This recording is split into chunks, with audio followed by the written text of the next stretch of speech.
Infosys stock came under pressure in trade today. In fact, it fell right after market opening by about 2 to 3%, recovered marginally, ending the day in the red by about 1% of a loss. Now, this at the back of the Royal Bank of Scotland cancelling a $300 million contract. This basically puts about 3,000 jobs possibly at risk, and the company will face an uphill battle clearly to meet its revenue growth guidance.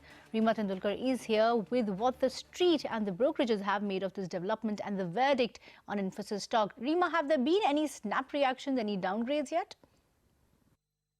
Thanks so much for that. First, the news, RBS has cancelled a 5-year, $300 million contract between Infosys and IBM. The actual revenue split is not known.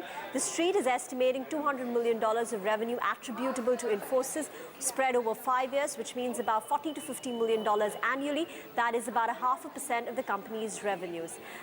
What the street is worried is that this is going to put additional pressure on Infosys achieving its FY17 guidance, which was already scaled post Q1. Currently, it stands at 10.5% to 12%, which anyway looked very aggressive because now the asking rate to achieve the lowered guidance is about 3 to 4% between Q2 and Q4. And this is higher than the company's historical track record, especially in the seasonally weak Q3 and Q4. So anyway, the guidance was at risk. With the RBS deal getting cancelled, there is additional pressure on that. Secondly, and the bigger worry for the sector is that this perhaps is just the first casualty of a deal getting cancelled on account of Brexit. Will more follow? And this could just act as an overhang on the entire sector. So we've tried to speak to a lot of analysts and estimate what the current IT companies, IT vendors' exposure is to UK BFSI. And here goes the tally. TCS is the most at 8%. The rest, like Infy, Wipro, HCL Technology, is anywhere between 3 to 5%. But that is not necessarily the way stocks are trending. It's not that the companies with the highest exposure to the vulnerable sectors of UK BFSI are getting thrashed, because TCS has actually been the best performing stock this year. It's the only one in the large cap IT which has managed to outperform the market. YTD, the Nifty is up 9%, TCS is up 12%, while the others like Wipro, Infy, HCL are actually down anywhere between 4 to 5%. So the reason Infy could have recovered is because compared to TCS, which is its closest comparable, the stock has already seen a lot of underperformance. Back to you.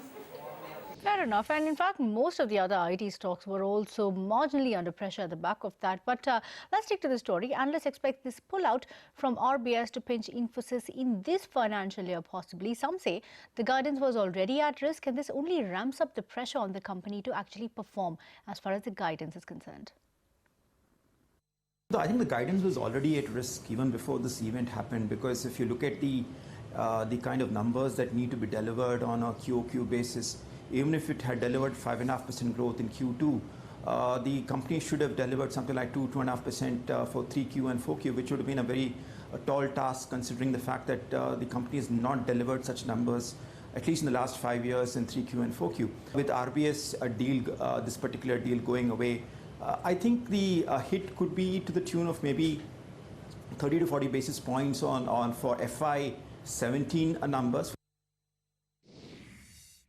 The actual impact here is maybe 10, 20 basis points on growth. So in the grand scheme of things, not a huge surprise. Expect more. And as I said, a lot of companies in the space already kind of set up those expectations. We had that discussion when Brexit came out. We're going to have a couple of tough quarters. You have tougher visibility in anything that has to do with financial services.